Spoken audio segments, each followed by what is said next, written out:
അങ്ങനെ രണ്ടാമത്തെ പെരുന്നാളിന് ചോറും സാമ്പാറും തോരനും പപ്പടവും മീൻ പൊരിച്ചതൊക്കെ ആയിട്ട് ഒരു ഷാറൂണ്.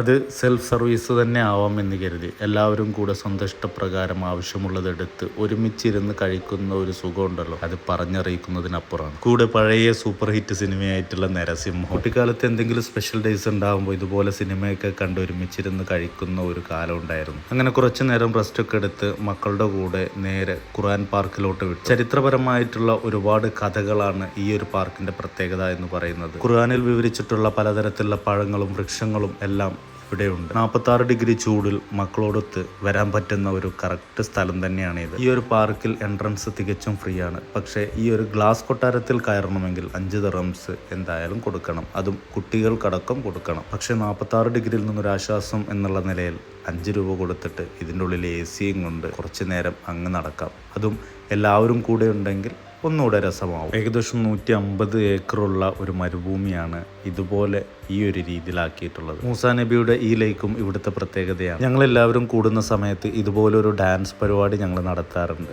ഇന്നും ആ ഒരു പരിപാടി ഞങ്ങൾ നടത്തി. ഇതിൻ്റെ വീഡിയോ എൻ്റെ പേജിൽ ഞാൻ പോസ്റ്റ് ചെയ്തിട്ടുണ്ട്. എല്ലാവരും ഒന്ന് ചെക്ക് ചെയ്ത് അഭിപ്രായം പറയണേ. അങ്ങനെ ഡാൻസ് പരിപാടി എല്ലാം കഴിഞ്ഞ് മിറാക്കിൾ കേവിലോട്ട് നേരെ പോയി. അത്യാവശ്യം നല്ല തിരക്കായിരുന്നു. Anyway, thank you so much.